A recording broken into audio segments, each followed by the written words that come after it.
রাজার কথা, কথার রাজা হুজুর আমাদের সর্বশীর্ষ ওলামায়ে কিরামদের ভিতরে শীর্ষস্থানীয় হুজুর সকলেরই মুরব্বী।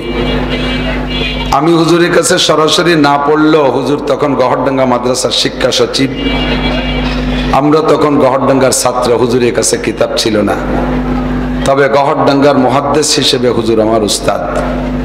আমার সাথীদের তো অবশ্যই ক্লাসের উস্তাদ, সেই হিসেবে হুজুরও আমার উস্তাদ।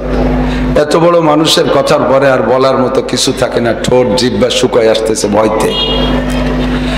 এরপরে আমার দেশের মানুষের আমার কাছে পাওনা আছে, আমিও আপনাদের কাছে পাই, আপনারা আমার কাছে পান।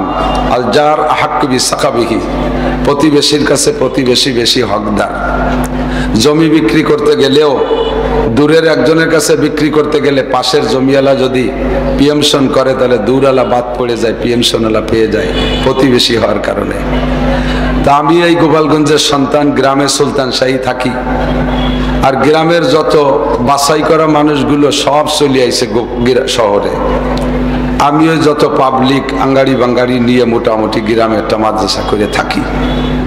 তো তার ফাঁকে খুব আসা যাওয়া করি গোপালগঞ্জে। এ জায়গা আসতে না পারলে দিলের ভিতরে খানিকটা কম থেকে যায়।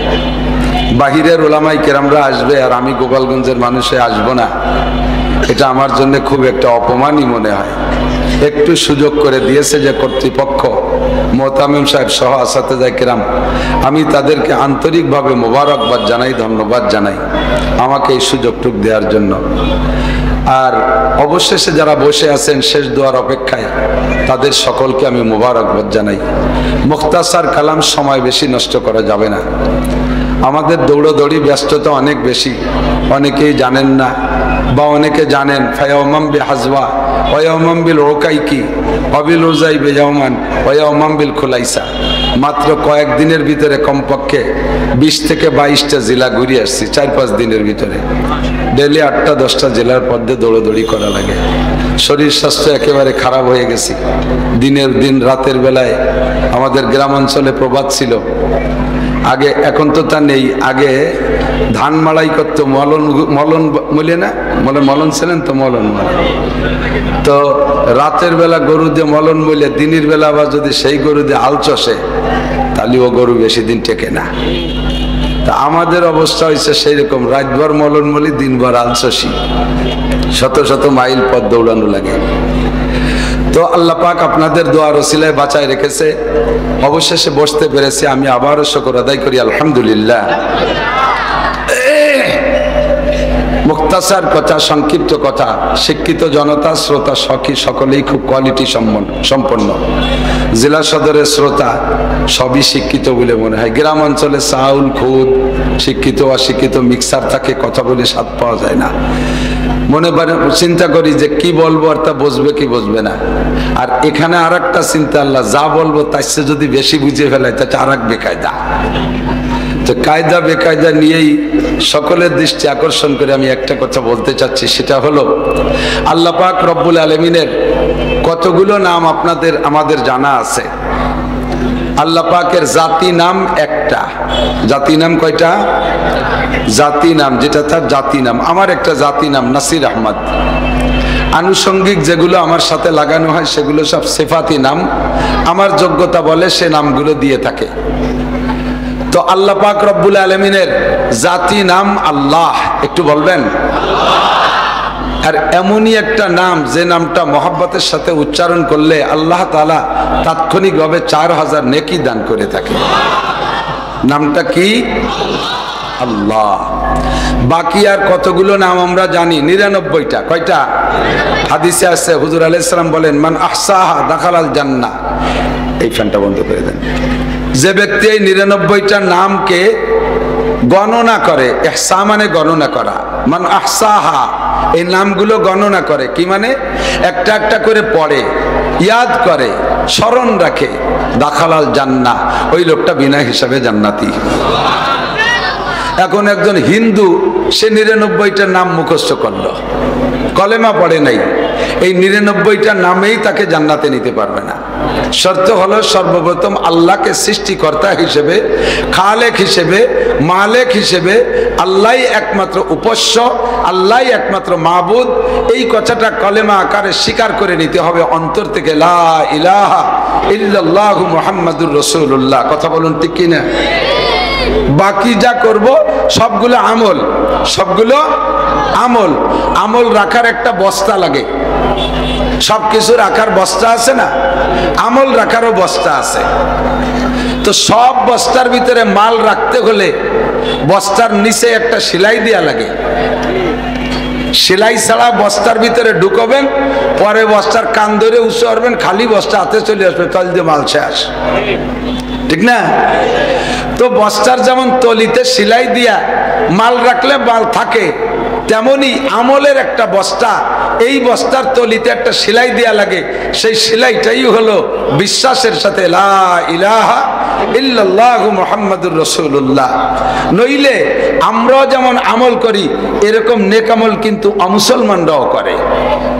শুধু নামাজই নেক আমল না, শুধু রোজাই নেক আমল না, শুধু হজই নেক আমল না, শুধু তবলিগই নেক আমল না, শুধু জিকির তেলাওয়াতই নেক আমল না, সত্য কথা নেক আমল, মাপে কম না দিয়া নেক আমল, না মাপে বেশি না আনা নেক আমল, মানুষকে সৎপথ দেখাই দেয়া নেক আমল, মানুষের সাথে 2 নম্বরই 9 নম্বরই 6 নম্বরই না করা নেক আমল। কথা বলেন।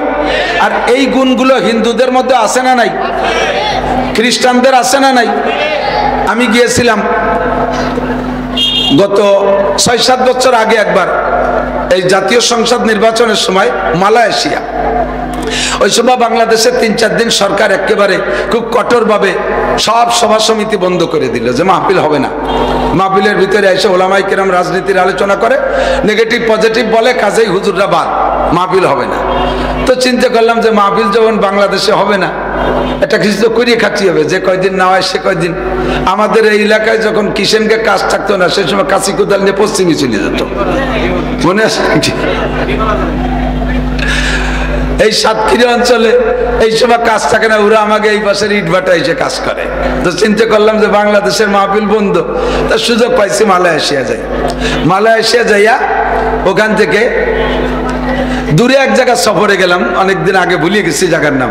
তো যাওয়ার পথে এক জায়গায় যাইয়া একটা রেস্টুরেন্টে ঢুকলাম, সাথীরা আছে গাড়িতে। তো রেস্টুরেন্টে যাইয়া সাথীরা বসে গেছে যার যার টেবিলে। আমার ভিতরে একটু জরুরত আসছে, একটু পেশাব করতে যাব, ছোট স্থান যাব। তো আমি, ওরা তো যার যার কাছে বসে গেছে, আমি যাইয়া জিজ্ঞেস করবো কার কাছে। এক তো মালাই ভাষা জানি না, 2 নম্বরে ইংরেজিতে তো আলিফও জানি না, এই কি দিয়ে জিজ্ঞেস করব? তো কমপক্ষে টয়লেট ওয়াশরুম এটুক তো জানি। তো দেখলাম একটা দোকানদার ছেলে, হাফ প্যান্ট পরা, গায়ে একটা গেঞ্জি, চেহারাই বোঝাচ্ছে, চেহারা তো চায়নার মালাইরা একই রকম পেরায়। তো পরেও বললো আমি চাইনিজ, ওর ভাষায় যেটুকু বললো তাতে বুঝলাম ও চাইনিজ, চায়না। ছেলেটা বুদ্ধ। আমি ওকে যে বললাম যে ওয়াশরুম টয়লেট, দোকানের সামনে, তার দোকানের সামনে 20-25 জন কাস্টমার, সকলকে ওর ভাষায় দিয়ে বন্ধ করে রেখে পিছন দিয়ে বেরোয় আইসা ও আমাকে সাথে করে নিয়ে ওই মার্কেটের শেষ প্রান্তে ওয়াশরুম, সেই জায়গা পর্যন্ত গলির ভিতর দিয়ে আঁকা বাঁকা, সে জায়গা পৌঁছাই দিয়া বাথরুমের ভিতরে নিজে যাইয়া পরিষ্কার না অপরিষ্কার এটা পর্যবেক্ষণ করে, অপরিষ্কার যতটুকু ছিল নিজে হাতে পরিষ্কার করে দিয়ে এরপরে আমাকে ইশারা করলো, যান এখন পারবেন। কাজটা ভালো কাজ না? কাজটা ভালো কাজ। একটা বুদ্ধ ছেলে, একটা বুদ্ধ ছেলে। আর আমার দেশের বাংলাদেশি ছেলেকে যদি লঞ্চ ঘাটের থেকে কয় বাড়ি বাথরুম কোন দিক, কয় বসে বড় এনে সামনে তো বারে, কয় বসে বড় জায়গা, তোমার জন্য পায়খানা নিয়ে এসে আমি এনে দাঁড়িয়ে রয়েছি। এত সুন্দর কথা বলে। মুসলমানের ছেলে, ওর আব্বা তবলিগি 3 চিল্লার সাথী, ঠিক না? তো ওই ছেলেটা যে কাজ করছে, আরে ভাই কখনো কখনো বাথরুমটা এমনই জরুরি, বাথরুমের জরুরতকে কোন কোন ইবাদতের উপর দিয়ে প্রাধান্য দেওয়া হয়। আপনার যদি কঠিন ভাবে বাথরুম চাপে, সেই অবস্থায় আপনি নামাজও পড়বেন না, নামাজ পড়া মাকরু, জরুরত সেরে আসবেন। মসজিদ দেখাই দিলে যেমন নেকি হয়, কখনো কখনো প্রয়োজন সাপেক্ষে বাথরুম দেখাই দিলে তার চেয়ে একটু কম হয় না। এই ছেলেরা নেকি করছে, আমারে বাথরুম দেখা দিচ্ছে, অবশ্যই নেকি হয়েছে, কিন্তু ওর নেকি রাখছে যে বস্তায়, ও বস্তার তলিতি সিলাই নাই। সমস্যা কোথায়? ওরে এমন বহু নেক কাজ আছে কিন্তু তলিতে সেলাই নাই। খ্রিস্টানের বস্তার আমলের বস্তার তলিতে সেলাই নাই, হিন্দুদের বস্তার তলায় সেলাই নাই, খ্রিস্টানদের বস্তার তলায় সেলাই নাই। আমাদের বস্তার তলায় সেলাই দিতে হয় কি দিয়ে? লা ইলাহা ইল্লাল্লাহ মুহাম্মাদুর রাসূলুল্লাহ। বস্তার তলায় সেলাই হয়ে গেছে। নামাজ রাখবা ভিতরে থাকবে, রোজা রাখবা ভিতরে থাকবে, হজ রাখবা ভিতরে থাকবে, তেলাওয়াত রাখবা ভিতরে থাকবে, ভালো কথা বলবা ভিতরে থাকবে, দান খয়রাত করবা ভিতরে থাকবে। এবার বস্তারে আবার হেফাজত করতে হবে। দিক তাকান, সেলাই দিয়েছেন কিন্তু বস্তার তলায় বড় বড় দুটো বিলে ইন্দুর লেগিয়েছে। বিলে ইঁদুর, যারা বিল অংশের মানুষ, নিজলে উলপুর কংসুর এই পাশে পূব এলাকায় যারা, তারা বিলে ইন্দুর চেনেন। কেসা ইন্দুর, সেই ইঁদুরই বিলেইরে তাড়া করে দাবড়ায়, ঠিক না? মানুষ পর্যন্ত দাবড়ায়, বেশ ইচ্ছে বড়, 1-1.5 কেজি ওজন হবে। এইরকম মোটা মোটা দুটো বিলে ইঁদুর বস্তার তলে লাগানো। আপনি যদি বিলাই ইঁদুর দুইটাকে না মারেন তাহলে সেলাই দিয়েছেন কিন্তু ভিতরে আমল থাকবে না। তল দিয়া বস্তার নিচে ছিদ্র করে আন্ডারগ্রাউন্ডে বাংকার খুঁজে সব মাল নিয়ে যাবে।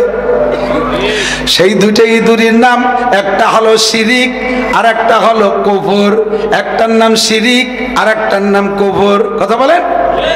শিরকের ইঁদুরকে পিটাইয়া মারো, আল্লাহ কে লা তুশরিক বিল্লাহ ইন্নাশ শিরকা লাযুলমুন আযীম। ওয়ানাশকুরুকা ওয়ালা নাকফুরুকা, ওয়ানাশকুরুকা ওয়ালা নাকফুরুকা, লা ইন শাকারতুম লা ইন শাকারতুম লাযীদান্নাকুম ওয়ালা ইন কাফারতুম ইন্না আযাবি লাশাদীদ। শিরকের ইন্দুরে বস্তা থেকে মাল বের করে নিয়ে যায়। কুফা আহকামিহি ওয়া আরকানিহি, আমি স্বীকার করলাম, কবুল করলাম, আল্লাহ পাকের সমস্ত বিধানগুলো আদেশগুলো মানিয়া লইলাম, নিষেধগুলো আমি বিশ্বাস করে বর্জন করিলাম। এই কথার পর অঙ্গীকার করে ইমানে মুজমালের মধ্যে আমি কলেমা পড়েছি। কথা বলুন ঠিক কি ঠিক না?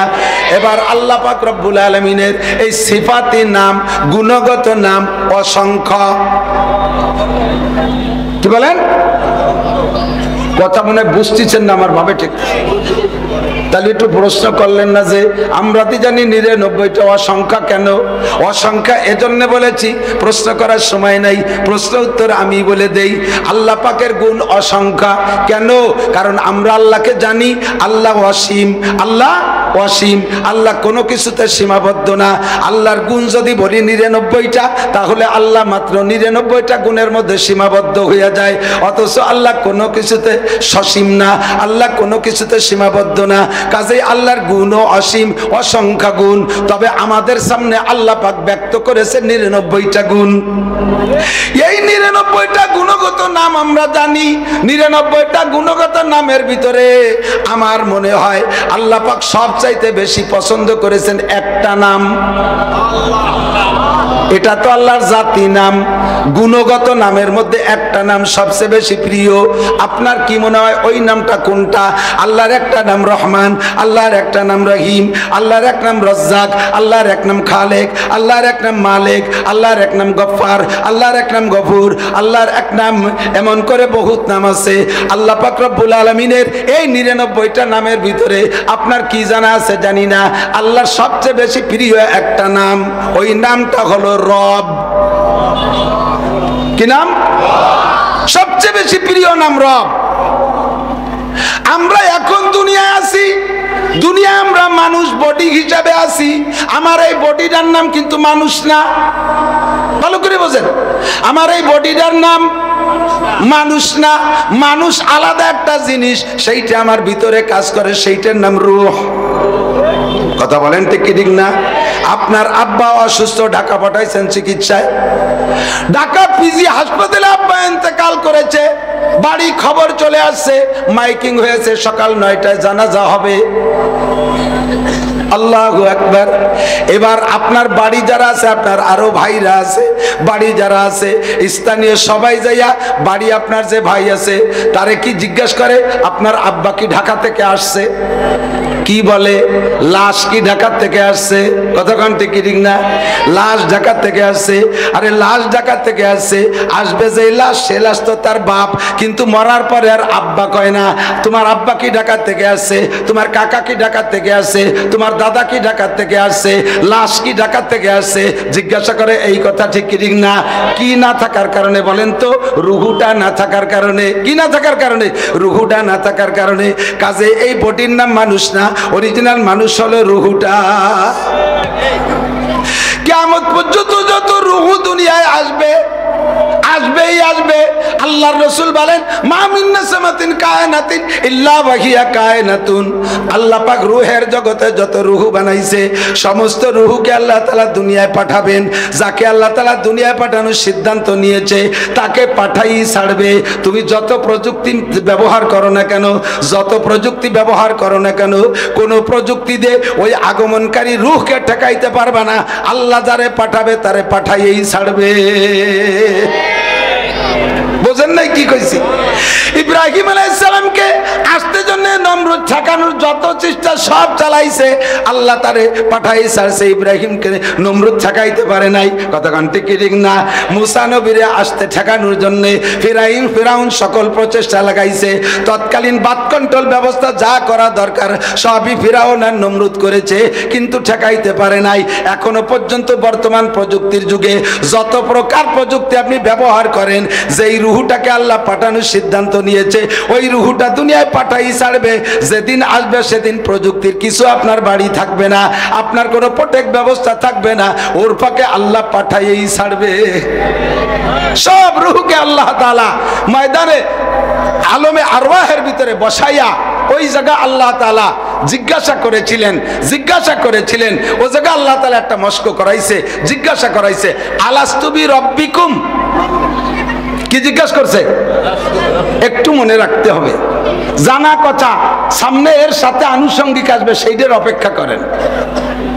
আল্লাহ কি জিজ্ঞাসা করছে? আলাস্তু বিরব্বিকুম, আলাস্তু বিআল্লাকুম, আলাস্তু বিখালিকিকুম, আলাস্তু বিমালিকিকুম, আলাস্তু বিরহমানিকুম, আলাস্তু বিরহিমিকুম, আলাস্তু বিগফফারিকুম।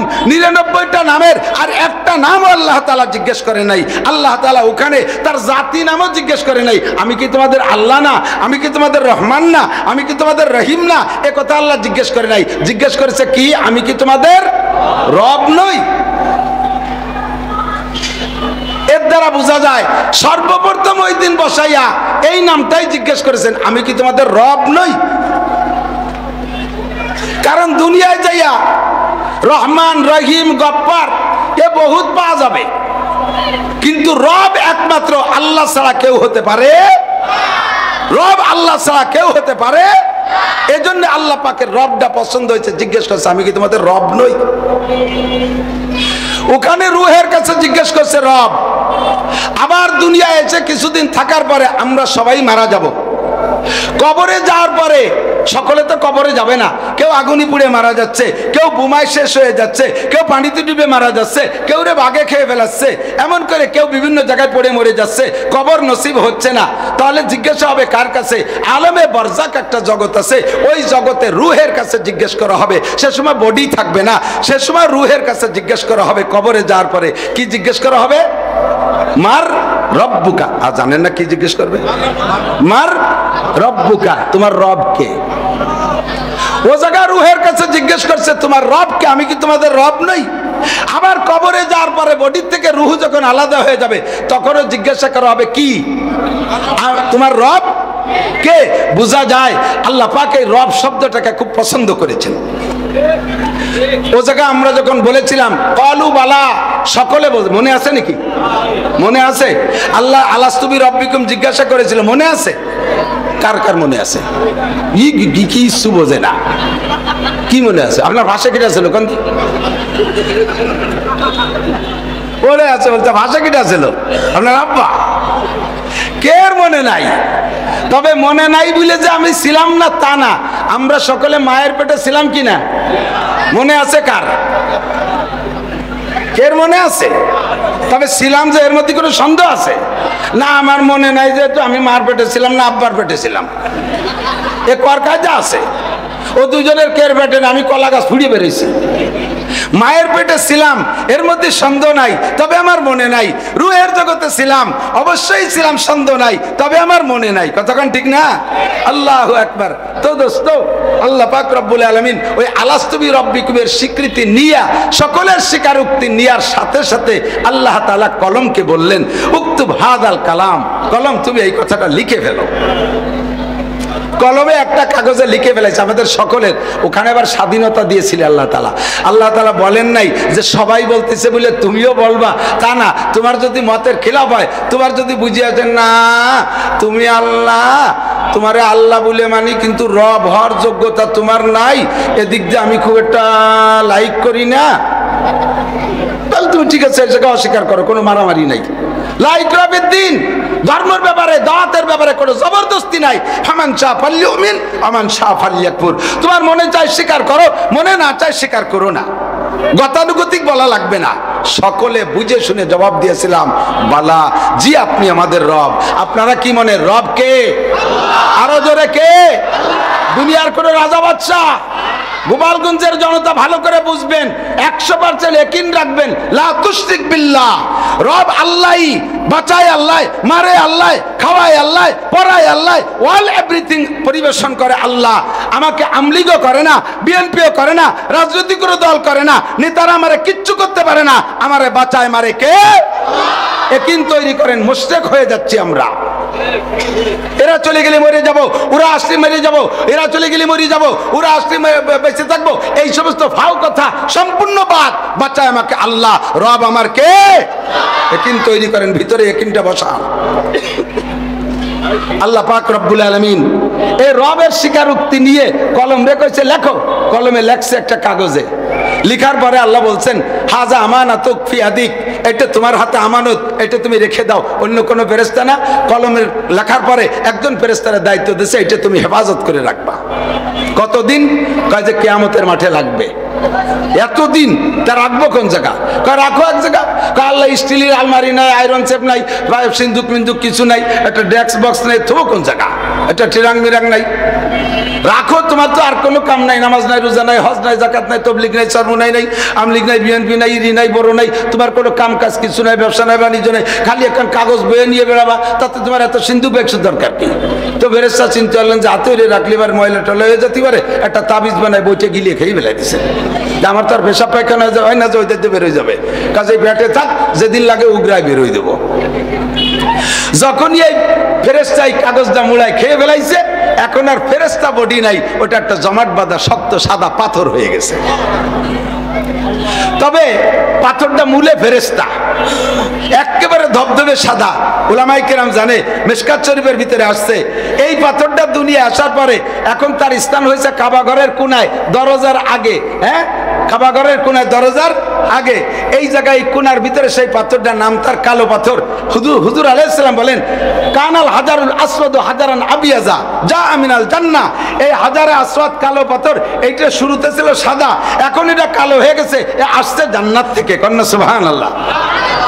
তো আদম আলাইহিস সালামকে বানানোর পরে আল্লাহ তাআলা আদমকে বললেন, তোমার জান্নাতের ভিতরে কোনো কাজ নাই, কাম নাই, একটাই মাত্র কাজ, সিরু ফিহা ওয়াকুলু মা তাশতাহু, দুইজনে ঘুরবা ফিরবা, এর ভিতরে ঘোরো আর খাও, কোনো কাম কাজ কিচ্ছু নাই, একটা মাত্র কাজ। এই পাথরটা খুব দামি পাথর, এর ভিতরে আমার একটা আমানত আছে, এটাকে সংরক্ষণ করবা, তুমি এটা হাতে হাতে রাখো।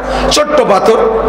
আদম আলাইহিস সালাম এটাকে হাতে নিয়ে ঘুরে উঠা বসা করে, চলতে ফিরতে কাছে রাখতে রাখতে পাথরের সাথে এমন একটা বন্ধুত্বতা হয়ে গেছে, যখন হ্যাঁ নাও, কোনো সমস্যা নেই। এখন যেই পাথরের একদিন টেনিস বলের মতো, খেলনার মতো নাড়াইছে, হাতেরই নাচাই নিয়ে বেড়াইছে, আজকে সেই পাথর জান্নাতের জমিন থেকে আদম আলাইহিস সালাম 2 হাত দিয়ে টেনে উঠতে পারে না, ওঠেই না। এখন আদম আলাইহিস সালাম, আল্লাহ এই পাথরে এত ওজন হয়ে গেল কিভাবে, তো বুঝতে পারতেছি না, এ পাথর ওঠে না কে? আল্লাহ কয় পাথর ওঠে না কে? পাথর তো পাথর না, পাথর তো ফেরেশতা। পাথর কয়, আল্লাহ তোমার আদমের সমস্যার সমাধানের জন্য বেরিয়ে যাচ্ছে, আমি কি সমস্যা করলাম, আমি কি অন্যায় করলাম যে আমি জান্নাত থেকে বেরিয়ে যাব? আল্লাহ পাক বললেন তুমি কোনো অন্যায়ের কারণে বেরোয় যাচ্ছ তা না, আমার আদম তোমার বন্ধু বানায় এনেছে, সে সাথে করে নিতে চায়। এক, দুই নম্বরে তোমার বডি কোয়ালিটি যেমন আমার দুনিয়ায় এই আদম সন্তানের সিনার ভিতরে বাম দুধের দু আঙ্গুল নিচে আলা ইন্না ফিল জাসাদি লামুদগা ইজা সালুহাত সালুহাল জাসাদু কুল্লুহু ওয়া ইজা ফাসাদাত ফাসাদাল জাসাদু কুল্লুহু আলা ওয়া হিয়াল কলব। আমার বান্দা আদম সন্তানের ভিতরে প্রত্যেকের বাম দুধের দু আঙ্গুল নিচে সিনার ভিতরে তোমার বডি কোয়ালিটি যেমন এইরকম একটা পাথর সৃষ্টিগতভাবে আমি ভিতরে সেট করে দেব। এই পাথরটা তার সিনার ভিতরে, ওইটার নাম হবে কলব। আরবিতে কি বলে? কলব। ইংরেজিতে হার্ট, বাংলায় হৃৎপিণ্ড।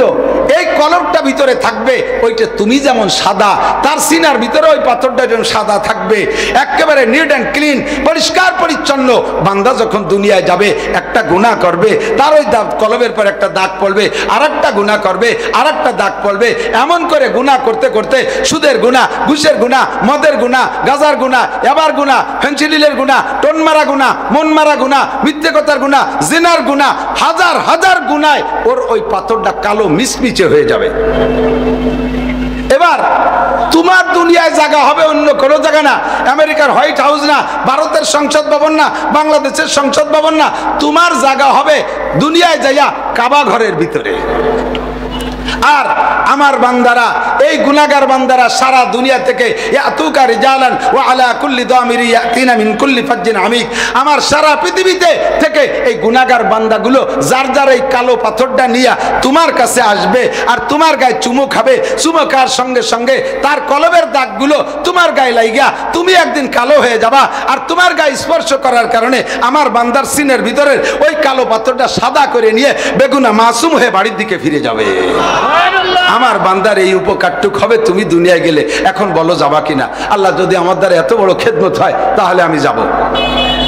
তো আদম আলাইহিস সালাম সেই পাথর নিয়ে আসছেন, এরপরে পিছনে লম্বা কিচ্ছা। তো দোস্ত আমাদেরকে মস্ক করাইছেন আল্লাহ পাক রব। কিসের মস্ক? রব। বলেন কি? রব কে? আল্লাহ কি? রব। রব কে? আল্লাহ কি? রব। এবার রব বোঝেন কারে কয়? রব তো বুঝতেই হবে। আল্লাহ বলেন এই রবটা আমার ভালো লাগছে।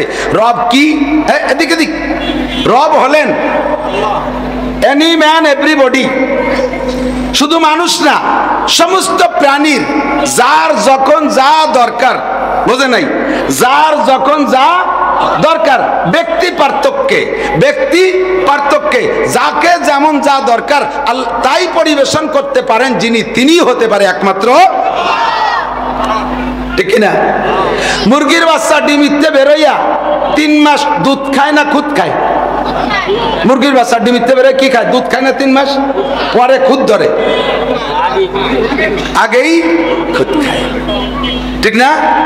মানুষের বাচ্চা জন্মের পরে মানুষেও যেমন রুটি খায়, গোশ খায়, ভাত খায়, ওর বাচ্চাটাও কি জন্মের পরে রুটি গোশ খাইতে পারে?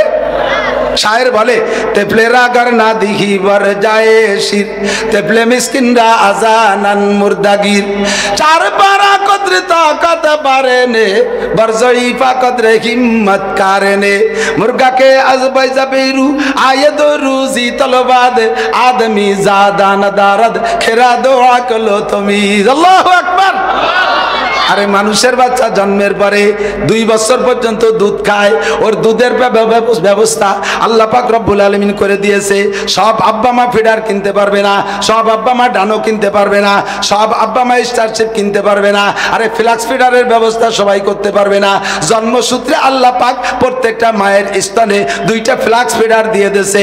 কত সুন্দর পদ্ধতি! পরিমাণ মতো গরম, পরিমাণ মতো ঠান্ডা, পরিমাণ মতো মিষ্টি, পরিমাণ মতো পানি, পরিমাণ মতো লবণ, আরে পরিমাণ মতো গাঢ়, পরিমাণ মতো তরল, পরিমাণ মতো ভিটামিন, পরিমাণ মতো প্রোটিন, পরিমাণ মতো সবকিছু দিয়া সুন্দর করে দুধ পরিবেশন। এইটা দুনিয়ার কোনো রাজা বাচ্চার দ্বারা সম্ভব না, এইটা দুনিয়ার কোনো বিজ্ঞানীর দ্বারা সম্ভব না। এই সুন্দর পরিবেশন করতে পারে কে? একটা গাভীতে 20 কেজি দুধ হয়, আমি দেখেছি 20 কেজি দুধ গাভীর স্তন থেকে বের করতে তার 4টে বান। 4টে বানের মুখে কয়টা ছিদ্র? চারটে ছিদ্র, কতক্ষণ না কেন না গাই সম্পর্কে খবর নাই, আমি গাভী পালি, আমার জানা আছে গাভীর বানে চারটে ছিদ্র, চারটে ছিদ্র দিয়ে 20 কেজি দুধ বের হয়, তার মানে এক এক বান দিয়ে 5 কেজি করে দুধ বের হয়, 5 কেজি দুধ একটা ছিদ্র দিয়ে বের হয়। আর মায়ের স্তন থেকে বাচ্চাতে 1 পোয়া 1.5 পোয়া আধা কেজি দুধ পান করে। এই 1 পোয়া 1.5 পোয়া আধা কেজি দুধ বের করতে আল্লাহ পাক 2টা ছিদ্রের উপর নির্ভর করেন নাই, 2টা ছিদ্র আল্লাহ রাখেন নাই। ওই দুধ বের করার জন্য 16 32টা ছিদ্র আল্লাহ ব্যবহার করেছে। কেন ব্যবহার করেছে? এই 32টা ছিদ্রের মুখে 32টা মেশিন আছে, 32 প্রকারের মেডিসিন আছে। মুখের ভিতরে 32টা দাঁত হবে, ওই 32 ছিদ্রের ভিতরে ছিদ্র দিয়া দাঁত দুধ আসবে মুখের ভিতরে, ওই মেশিনের ভিতরে ওখানে আল্লাহ মেডিসিন দিয়েছে। মুখের যে 32টা দাঁত, 32টা দাঁতের 32 রকম অনুভূতি, 32 রকম শক্তি। কথা বলেন ঠিক ঠিক না? সামনের দাঁতগুলো কাটার মেশিন, সামনের দাঁত দিয়ে কাটে না, আর ওই গোড়ার দিকের দাঁত হলো জাতাকল।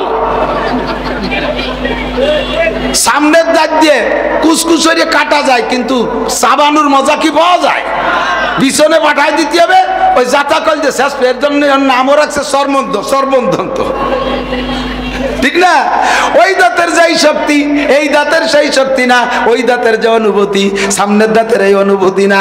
রব্বুল আলামিন আমার রব কত সুন্দর সিস্টেম করেছে, এই 32টা দাঁতের শক্তি 32টা ছিদ্রের ভিতরে রেখেছে।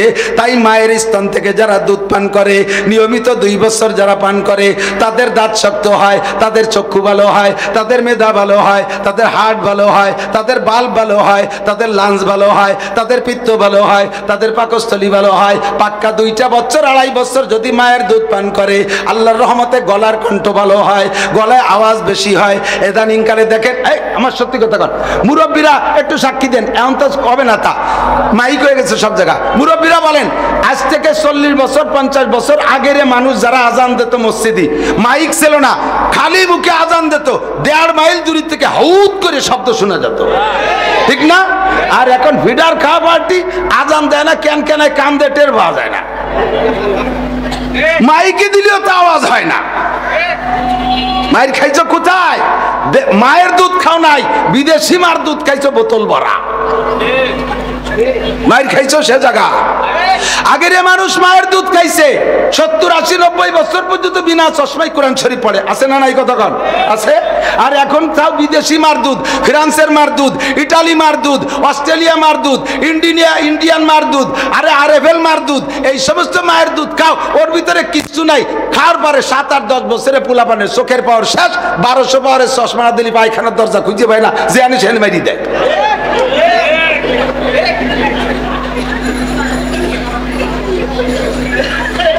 মহিলারাও গেছে অলস হইয়া। এই ডাক্তারদের কাছে তো ডাক্তারদের এরিয়া, ডাক্তারের অভাব নাই। আমি তো ডাক্তারি বিদ্যা পড়ি না, তবে আমি যা কিতাবে পড়ছি তা ডাক্তারি বিদ্যার সাথে মেশবে, কারণ আমি যার কিতাব পড়ছি সে সারা পৃথিবীর শ্রেষ্ঠ ডাক্তার বিশ্বনবী মুহাম্মদ রাসূলুল্লাহ সাল্লাল্লাহু আলাইহি সাল্লাম। কথা বলেন ঠিক ঠিক না? আজ থেকে 30 বছর আগে পৃথিবীতে থাকুক আর না থাকুক, কমপক্ষে বাংলাদেশে 30-35 বছর আগে ব্রেস্ট ক্যান্সার রোগী পাওয়া যেত না। ব্রেস্ট ক্যান্সার, স্তনপাচন রোগীর নামই শুনি নাই ব্রেস্ট ক্যান্সার। ইদানিং হাজার হাজার ব্রেস্ট ক্যান্সার রোগী আসে কোত্থেকে? মেয়েদের বাচ্চা ডেলিভারির পরে আল্লাহ তাআলা তার স্তনের ভিতরে ওই বাচ্চাটা মেহমান, তার মেহমানদারি আল্লাহ মায়ের স্তনে পাঠিয়ে দিয়েছে। গাঢ় গাঢ় দুধ, ওই দুধের নাম শাল দুধ, ওই দুধের ভিতরে তার সব রোগের চিকিৎসা রয়েছে, ওই দুধের ভিতরে তার বহু কিছু রয়েছে। এখন মারা বাচ্চা পেটে আসার সাথে সাথেই আগের থেকে ফিডার বালতি বুলতি কিনা সারা বাচ্চারে দুধ খাইতে দেবে না, শরীর ঢিলা ঢালা হয়ে যাবে, সে ইয়াং থাকবে না, বয়সী দেখা যাবে। এই জন্যই শরীর ঠিক রাখার জন্য বাচ্চারে দুধ খাইতে দেবে না। এবার এই গাঢ় দুধ তার স্তনের মধ্যে, আমি ভালো বিজ্ঞ মুসলিম ইমানদার ডাক্তারের এই অভিমত আমি তার থেকে শুনেছি, পড়েছি, আমি দেখেছি। উনি বলেন এই ব্রেস্ট ক্যান্সারের কারণ হলো এই স্তনের ভিতরে যে দুধটা, গাঢ় দুধ, ছাল দুধ, এইটা যদি বাচ্চাকে না খাওয়ায়, এইটা স্তনের মধ্যে থাইকা ধীরে ধীরে ধীরে ধীরে আরো গাঢ় হয়, আরো গাঢ় হয়, এরপরে সেটা রোগে পরিণত হয়, ওইটা গাঢ় হয়ে পুজ হয়ে যায়, এরপরে সেটা স্তন ক্যান্সারে পরিণত হয়। আল্লাহ কয় আমার মেহমানের মেহমানদারি দিয়েছি, আমি রব হিসেবে তাকে যা দরকার তাই দিয়েছি। তুই আমার মেহমানকে খেতে দিস নাই, আর তুই ইয়াং থাকবি, তোর ইয়াং কবরস্থানে পৌঁছে দেবো অল্প দিনের ভিতরে। রবকে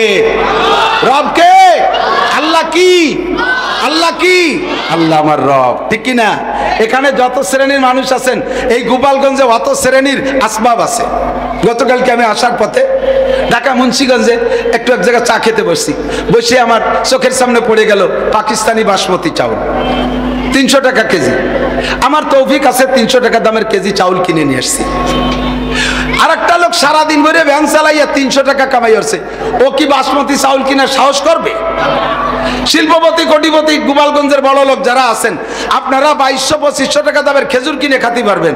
গরিব মানুষ লম্বাটা হাই ছাড়ে, আল্লাহ কেন গরিব বানাইলে, খেজুর বুঝি কপালে হবে না?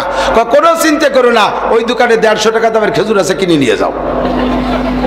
গোপালগঞ্জ মাছ বাজারে দেখবেন 2 কেজি 1 শৈল, তার দাম 2500 টাকা। জমিদার পয়সাওয়ালা একজন 2500 টাকা দিয়ে শৈলেরটা কিনে নিয়ে আইছে। গরিব মানুষ লম্বাটা হাই ছাড়ে কয়, দিন ভরে কামাই হচ্ছে 500 টাকা, তাহলে কি শরীর স্বাদ খাবো পাবো না কোনো দিন? আল্লাহ কয় কোনো টেনশন করে না, ওই বংশের টাকি মাছ বানাই দিছি, তাই কয়টা কিনে খাও। বড় লোকের জন্য বড় ব্যবস্থা, ছোট লোকের জন্য ছোট ব্যবস্থা। সর্বপরিবেশন করেওয়ালা কে? আল্লাহ কি রব, এই জন্য সবকিছু করতে পারে, ঠিক কি ঠিক না? যখন যা দরকার তখন তা সেভাবে ব্যবস্থা করেওয়ালা যিনি, তিনি আমার রব। আল্লাহকে নামটা আমার বড় পছন্দের। তুমি যেন রাজা বাদশাকে রব মনে করো না, তুমি যেন তুমি কি কয় বেড়া ক্যাডান্স কারিতাস বিআরডিবি স্বনির্বাচ জাগরণী চক্র বিএনপি ধর্মের মানুষ, আমি আমলিগ ধর্মের মানুষ, আমি জাতীয় পার্টি ধর্মের মানুষ, আমি দুনিয়ার কোন দলের। আরে আমার ধর্মের নাম কি? আরো জোরে, ইন্নাদ-দীনা ইনদাল্লাহিল ইসলাম। ধর্ম বলতে একমাত্র, কোন দলের পরিচয় দিলি পাছার চামড়া থাকবে না, পাছায় ঝালা বাঁধতে যাইও, অথবা শস্য তেল মাহাজাতে বাড়ি স্লিপ করে। দীনিয়াল ইসলাম বলেন, দীনিয়াল কিন্তু তৈরি করেন, কবরে জিজ্ঞাসা হবে। এরপরে এই দুটোর জব যখন দিয়ে ফেলাইছেন, এর মধ্যে আসবে একটা লোক, সুন্দর পাগড়ি মাথায়, আরে কি নুরানি চেহারা, গায়ে জুব্বা, বিড়বিড় করে আপনার সামনে দিয়ে হেঁটে যাচ্ছে। আপনাকে এর মধ্যে জিজ্ঞেস করবে, ওমান হাদার রাজুলুল্লাযী বুইসা ফীকুম, তোমার কি পরিচয় আছে ওই লোকটার সাথে যাকে দিয়ে তোমার দুনিয়ায় তোমার ধর্ম পাঠানো হয়েছিল? ওই লোকটারে চেনো? বলতে বলতে হুজুর আলাইহিস সালামের ছবি আপনার সামনে চলে আসবে। আপনি এই প্রশ্নের জবাব একদিক দিয়ে দিবেন, আর একদিক দিয়ে দৌড় মারবেন। অবি মুহাম্মাদিন নবিয়ান সাল্লাল্লাহু আলাইহি ওয়াসাল্লাম, হাযা সাইয়্যিদি ওয়া হাযা নবিয়্যি ওয়া হাযা রাসূলি। এই ফেরেশতারা থামো, এই যে তো আমার সেই নবী যায়, এই যে আমার সেই রাসূল যায়। জোরে কন্না সুবহানাল্লাহ। 3 প্রশ্নের জবাব দেওয়ার সাথে সাথে আল্লাহ পাক আরশে আজিম থেকে ডেকে বলবেন, ফেরেশতারা আলবিসুহু মিনাল জান্নাহ। আমার বান্দারে 3টে প্রশ্ন করেছো না, তিনি এটার জবাব যথাযথ দিয়েছে। আমার বান্দাকে আর এই মাটিতে শোয়াই রাখা যাবে না। আলবিসুহু মিনাল জান্নাহ ওয়া আফরিসুহু মিনাল জান্নাহ। দুনিয়ার কাফন তার গায়ে পরানো থাক, এই বডিতে পরানো থাক, তার রুহের গায়ে জান্নাতের এক সেট জামা গায়ে দিয়ে দাও। তার বডিটা মাটিতে শোয়া থাক, তার রুহটাকে মাটিতে শোয়ানো যাবে না। তার রুহটাকে শোয়ানোর জন্য জান্নাতের খাট পালং বিছাই দাও। 3 নম্বর, আফতাহু লাহু বামানিনাল জান্নাহ। জান্নাতে যাবে হাসরের মাঠ কায়েমের পরে, হিসাব নিকাশের পরে। এর আগের এই লম্বা টাইমটা কি করবে? এই জগতে আল্লাহ পাক বলবেন, আফতাহু লাহু বামানিনাল জান্নাহ, আমার বান্দার সাথে জান্নাতুল ফেরদাউসের সাথে একটা দরজা খুলে দাও। হুজুর বলেন ফায়ুফতাহ, সাথে সাথে খুলে দেওয়া হবে। খুলে দেওয়ার পরে ফেরেশতা দুজন আপনাকে কি বলবে? নুম নুম কানাউমাতিল আরুস, তুমি নতুন দুলহার মতো ঘুমাও। লা ইয়াস্তাইকিজুকা আহাদুন ইলা ইয়াউমিল কিয়ামা, কিয়ামত পর্যন্ত তোমার আর কেউ ঘুম থেকে উঠাবে না। একটু বলবেন না সুবহানাল্লাহ? জোরে কন্না সুবহানাল্লাহ। এইটা হবে রবকে রব বলে স্বীকার করতে পারলে। আপনার লাস্ট রেজাল্ট এখানেই পেয়ে গেছেন। এখন এই রব যাতে ভুলে না যান, রব যাতে ভুলে না যান। আর খেয়াল করে না, এই রব রে যাতে ভুলে না যান, আল্লাহ তাআলা অবিরাম এই রব রে মস্ক করানোর জন্য একটা ব্যবস্থা রেখেছেন। সেটা হলো, যত নামাজ আমি পড়বো, হাদিসে আছে লা সালাতা ইল্লা বিফাতিহাতিল কিতাব, সূরা ফাতিহা ছাড়া নামাজ হবে, জোরে বলেন হবে। আর সূরা ফাতিহার প্রথম আয়াতটা পড়বেন, আলহামদুলিল্লাহি রাব্বিল আলামিন। আলহামদুলিল্লাহি, এ জায়গায় রব, প্রশংসা কার? কেন? তিনি রব্বুল আলামিন, এজন্য সে প্রশংসা পাবে, ঠিক কি ঠিক না? আল্লাহ কয় রব আমার পছন্দনীয় নাম, ওখানে মস্ক করাই দিছি। কবরে পরীক্ষা হবে, তুই যাতে ভুলে না যাস, এজন্য তোর স্মরণ রাখার জন্য আমি আল্লাহ তাআলা ব্যবস্থা রেখেছি। তুই রবের মস্ক করবি। বলেন আলহামদুলিল্লাহি রাব্বিল আলামিন, আলহামদুলিল্লাহি রাব্বিল। কোনো নামাজ সূরা ফাতিহা ছাড়া হবে না, যাতে রব্বুল আলামিন রবের মস্ক থাকে। এই জন্য আল্লাহ তাআলা সূরা ফাতিহা আমাদের জন্য ওয়াজিব করে দিয়েছেন নামাজের মধ্যে। একটু জিকির করি, ফাঁকে ফাঁকে যার চলে যাওয়ার দরকার সে উঠে চলে যাবেন না। লা ইলাহা ইল্লাল্লাহ।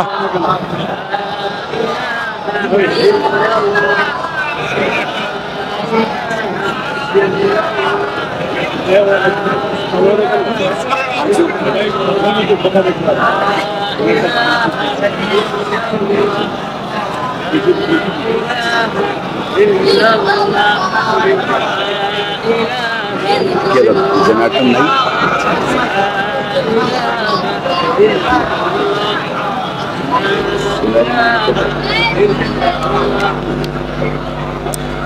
আলহামদুলিল্লাহ বলেন, আলহামদুলিল্লাহ রাব্বিল আলামিন। আল্লাহ পাক বলেন, এই রবরে ইয়াদ রাখার জন্য আমি অবিরাম এটা ওয়াজিব করে দিয়েছি। সূরা ফাতিহা কোন সূরা? কয়টা মশলা বলবো? কয়টা মশলা বলবো? কষ্ট হচ্ছে আপনাদের? এদিক দেখান। সূরা ফাতিহা ছাড়া কোনো নামাজ হবে? জানাজার নামাজও কেলো কি দেখি এলো তা জানে। জানাজার নামাজ সূরা ফাতিহা ছাড়া হবে? পেছাই গেছে। জানাজার নামাজ নামাজ না, যে নামাজে রুকু নাই সিজদা নাই ওই নামাজ নামাজ না। যে নামাজে রুকু নাই সিজদা নাই ওই নামাজ। সালাতের মানে কয়েকটা, তার ভিতরে একটা হলো দোয়া। কাজেই জানাজা হলো সালাতুল জানাজা, মানে জানাজার মাইয়িতের উদ্দেশ্যে দোয়া। এর মধ্যে রুকু নাই সিজদা নাই, কাজেই এই জায়গা সূরা ফাতিহাও লাগবে না। সূরা ফাতিহা লাগবে, জানাজায় সূরা ফাতিহা নাই। এখন সূরা ফাতিহা নামাজের মধ্যে পড়েন। ইমাম সাহেবরা এদিকে, ইমাম সাহেবরা খেয়াল করি। বড় মসজিদের ইমাম সাহেবের ভাষা রেখে তো বলতে ভয় লাগে, তারপরও সব জায়গা আছে তো। আর ইমাম সাহেবরা জানে, ইমাম সাহেবরা শেখানোর জন্য বলছি না, জাস্ট মাত্র স্মরণ করায় দেওয়ার জন্য বলছি। আর আমরা সকলে সূরা ফাতিহা এমনি পড়ি অথবা নামাজের মধ্যে পড়ি। পড়ার সিস্টেমটা কি জানেন? 7টা আয়াতকে শ্বাস নিঃশ্বাসে 7 নিঃশ্বাসে পড়বেন। এক নিঃশ্বাসে গড়গড় করে পড়িয়ে ওয়ালা দলিন করে ছেড়ে দেবেন না। কারণ সূরা, আমার মা বোনরা লক্ষ্য করবেন, সূরা ফাতিহার এক একটা করে আয়াত পড়েন, আর আয়াতের পরে আল্লাহ তাআলা একটা জবাব দেয়। আপনি যখন পড়েন আলহামদুলিল্লাহি রাব্বিল আলামিন, আল্লাহ পাক বলে হামিদানি আব্দি, বড় খুশি হইয়া। আপনি যখন বলেন আলহামদুলিল্লাহি রাব্বিল আলামিন, আল্লাহ আমি প্রশংসা করি ওই আল্লাহর, যে আল্লাহ রাব্বুল আলামিন। বলার সাথে সাথে আল্লাহ তাআলা জবাব দেয় হামিদানি আব্দি, চমৎকার, আমার বান্দা আমাকে উপযুক্ত প্রশংসা করেছে। বলেন না সুবহানাল্লাহ। এরপরে বলবেন আর রহমানির রহিম, বলার সাথে সাথে আল্লাহ বলবে আতনা আলাইয়া আব্দি, উপযুক্ত প্রশংসা করেছে আমার বান্দা আমার জন্য। মালিক ইয়াউমিদ্দিন, বলার সাথে সাথে আল্লাহ বলে সাদাকা আব্দি, থ্যাংক ইউ, তুমি সত্য কথা বলেছো। বিচার দিনের মালিক কে? জোর হলো না কে?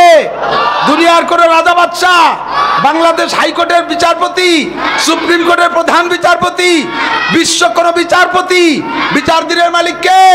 বলার সাথে সাথে আল্লাহ কয় সাদাকা আব্দি, আমার বান্দা সত্য কথা বলেছে। 3টে কথা বলার পরে আপনি বলবেন ইয়াকা না'বুদু ওয়া ইয়াকা নাস্তাঈন, তোমারই ইবাদত করি, তোমারই কাছে সাহায্য চাই। সাহায্য কার কাছে ভাই? কার কাছে? সাহায্যের কোনো নাম বলি নাই। আমার কি কি লাগবে আমি জানি না, আমার যা লাগবে আমার জানে কে?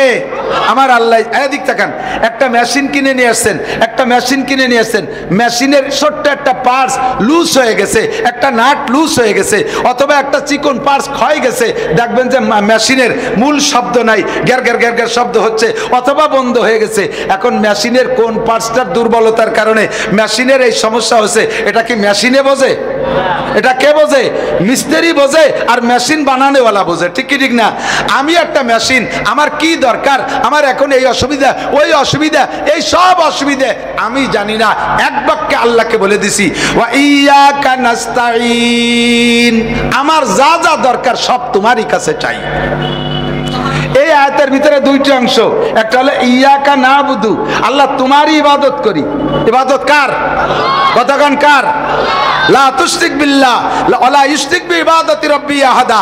ইবাদতের মধ্যে কেউকে শরীক করব না। ইবাদত হবে কার জন্য? আল্লাহরই জন্য ইবাদত করি। এই কথা বলার পরে আল্লাহ কয় হাযা বাইনি ওয়া বাইনা আবদি। এই আয়াতটা দুই ভাগ হয়ে গেছে, অর্ধেক আমার আর অর্ধেক আমার বান্দার। আমারটুকু আমি পেয়েছি, ওয়ালি আবদি মা সাআলা, আমার বান্দা যেটা চাইছে ওরে তা দিয়ে দিলাম। বুঝেন? কথা মনে রাখতে হবে। এরপরে এই পর্যন্ত বলার পরে এরপরে আল্লাহকে বলবেন, আল্লাহ এ তো সাধারণভাবে চাইলাম, আমার কোনটা কি লাগবে আমি জানি না, এটা তুমি বুঝে বুঝে দিবা। তবে আমার একটা দাবি আছে আল্লাহ, খাস একটা কথা বলবো।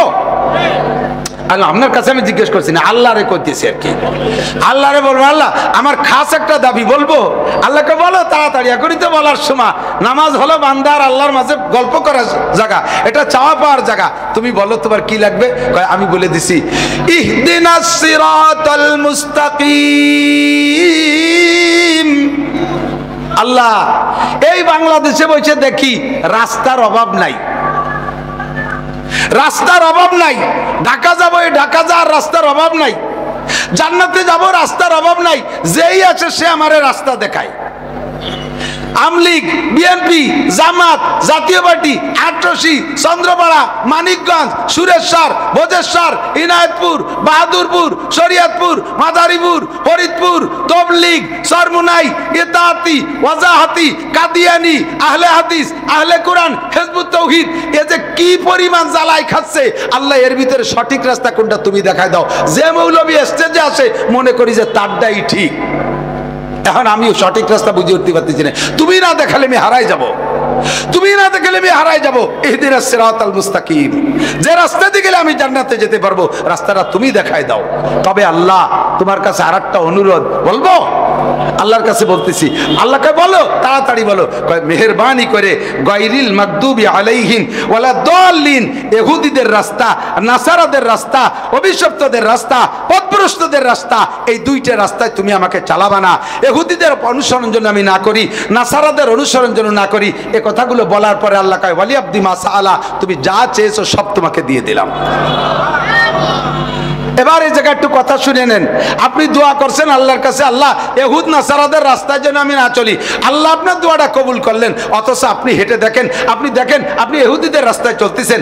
ইহুদি দাড়ি কাটে, আপনিও দাড়ি কাটেন। ইহুদি প্যান্ট পরে, আপনিও প্যান্ট পরেন। ইহুদি মোজ বড় রাখে, আপনিও মোজ বড় রাখেন। মুসলমানরা মন্দিরে যায়, আপনিও মন্দিরে যান। হিন্দুরা দুর্গা পূজায় যায়, আপনিও দুর্গা পূজায় যান। দোয়া করছেন আল্লাহ ওদের রাস্তায় চালাইও না, আল্লাহ দোয়া কবুল করে নিলেন, অথচ আপনি ইচ্ছাকৃতভাবে সেই সমস্ত রাস্তায় চলতেছেন। কাজেই আপনি বুঝে নেন, এই যে দোয়াটা করছেন আল্লাহর কাছে, এটা আপনি অন্তর থেকে করেন নাই, এটা আপনি মুখে ভাষা ভাষা দোয়া করছেন। দোয়াটা অন্তর থেকে। আল্লাহ যেন আমাকে সঠিক পথে চালায়, বলেন আমিন। এই যে আল্লাহ ফাঁকে ফাঁকে প্রত্যেক আয়াতের ফাঁকে জবাব দিলেন, এই জবাবটা দেওয়ার জন্য আল্লাহকে সুযোগ সময় দিতে হবে না? নামাজের ভিতরে গড় গড় করে আলহামদুলিল্লাহ রাব্বিল আলামিন রহমানির রহিম মালিকি ইয়াউমিদ্দিন ইয়াকা না'বুদু ওয়া ইয়াকা নাস্তাঈন, হঠাৎ দাল্লিন। আল্লাহ কয় আমি যা কব তা কব কোন সময়? তোর যা চালি তা তো দেব, তা দেওয়ার হয়েছে, তা বাঁচিয়ে পারলাম না, কি হবে নে? আল্লাহ কয় ওয়ালা তাহজানু, ফেরেশতারা বলে তুমি টেনশন করো না, টেনশন করো না। আর খাস একদল ফেরেশতা আপনার কাছে গিয়ে একেবারে চোখের সামনে একটা প্লেকার্ড দেখাবে, ওর ভিতরে আপনি যে জান্নাতে যাবেন ওই জান্নাতের সব নাজ ও নিয়ামত ওই প্লেকার্ডের ভিতরে অঙ্কিত থাকবে। চোখের সামনে নিয়ে দেখায়, বলবে ওয়া আবশিরু বিল জান্নাতিল্লাতী কুনতুম তুআদুন। এই মৌলানা নাসির সাহেব জান্নাতের প্রলোভন দিয়েছিল, মনে আছে? আব্দুল হাফিজ সাহেব প্রত্যেক জুমার দিন বেহেশতের কথা কত মনে পড়ে বুড়ো? হ্যাঁ, এই যে সেই বেহেশতে, তুমি এই বেহেশতে যাবা, বলেন না সুবহানাল্লাহ। এই বেহেশতে যাবা। হুররা কাছে কাছে চলে, ওই সময় দেখতেছে হুর চলে আইছে, গেলমান কাছে চলে আসছে, জান্নাতের গাছের গুড়া উপর দিক, মাথা নিচের দিক, ফলে কোনো খুশা নাই। এই বুড়ো ওই সময় মরার চিন্তা থাকবে না, ওই জান্নাত দেখে এর মধ্যে টুকায়, এরকম ধরতে যায়। দেখবেন ভালো ইমানদার মানুষের মরণ যদি দেখে থাকেন, একেবারে শেষ মুহূর্তে যাইয়া তখন এরকম করে। কিভাবে মরা শুরু হয়? কিন্তু পাত থেকে, বৃদ্ধা আঙ্গুল, বুড়ো আঙ্গুল, পাটা নড়তো, এখন নড়ে না। সবাই তাকায় রইছে, পা নড়ে। এখন হঠাৎ পা নড়ে না, তখন সবাই বুঝে ফেলাইছে কাজ হয়ে গেছে, মরা শুরু হয়েছে। কিছুক্ষণ হাঁটুর এই জায়গা একটু নড়ে, আড্ডা এই জায়গা একটু নড়ে, এরপরে হঠাৎ করে হাঁটু নড়াও বন্ধ হয়ে গেছে, জান উপরে চলে আসতেছে। এরপরে মাজার এখানেও তলপেটে হাঁটতেছে, নড়ে। কিছুক্ষণ পরে এ জায়গাও নড়াচড়া বন্ধ হয়ে গেছে, শুধু ওই পরানটা কাঁপে, ও পাশে মরে গেছে। হঠাৎ করে পরানো বন্ধ হয়ে গেছে, এই হলকুবের এই জায়গা একটু তিত্তির করে কাঁপতেছে।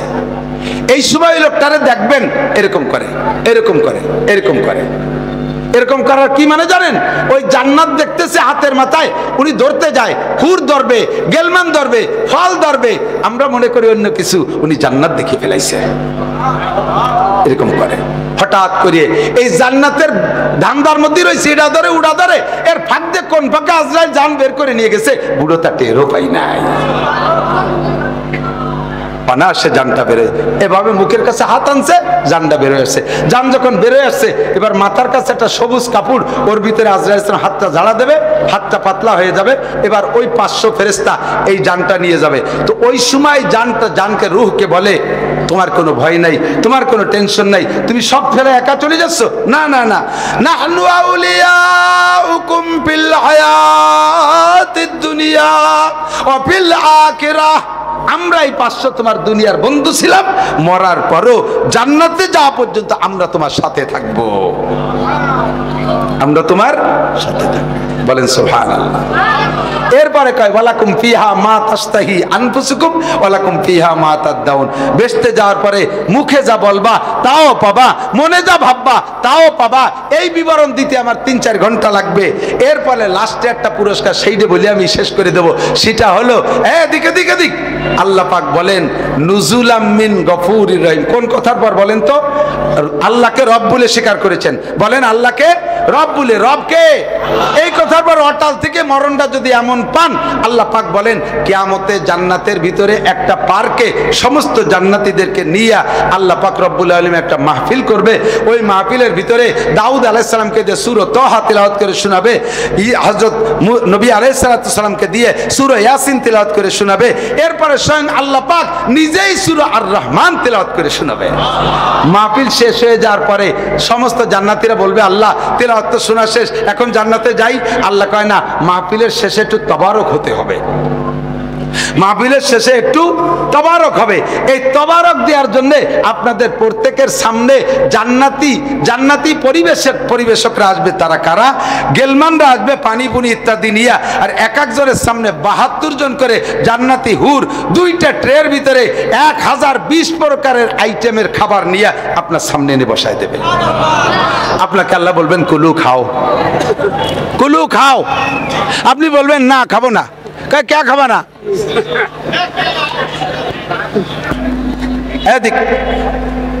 আপনি বলবেন না খাবো না, কে খাবা না? কয় আমাকে কোট মসজিদের মাহফিলের দিন নাসির সাহেব বলে আসলো, এই আজকের খাবার বলে তুমি আজ যে খাওয়াবা, এদি ফেরেশতা বিটিরা দিয়ে গেল, মহিলারা তুই গেল, তুমি না খাওয়ালে আমরা খাবো না। আল্লাহ কয় ঠিক আছে, মনে রাখছিস যখন এখনই হবে। জান্নাতের মাছের কলিজা ভুনা আর জান্নাতের রুটি দিয়ে নেলা বানায়, আমাকে গোপালগঞ্জে নেলা লুকমা বানাইয়া নেলা বানাইয়া একে টাইমে সমস্ত জান্নাতের মুখে উঠে দেবে আল্লাহ। লুকমা মুখে নিয়ে না চাবাইয়া আওরে বসে রয়েছে, কাইম জাগু ওয়াকুলু চাবাও আর খাও। আল্লাহ খাতি গেলি যদি তোমার হাত সরাই নিয়ে যাও, সেই জন্য তো আগে তোমার হাত দেখে নেই, পরান বরি পরে তারপরে খাবো। আল্লাহ কায় খা, এ নেলা খা, পরে আমি এরপরে একটানা 500 বছর খাওয়াবো। হ্যাঁ যুবক, কে খাওয়াবে? জোর হলো না? আল্লাহ ওই মুখে খাওয়াবে যেই মুখ দিয়ে বিড়ির গন্ধ না আসে। আল্লাহ গালে তোমার নেলা দিতে গেছে, ভক্কাত করে গাজার গন্ধ বার হয়েছে, ভক্কাত করে আবার গন্ধ, ফেন্সিডিল হিরোইনের গন্ধ। ফেরেশতাকে কয় থাপড়াই ওর গাল ভাঙি ফেলা।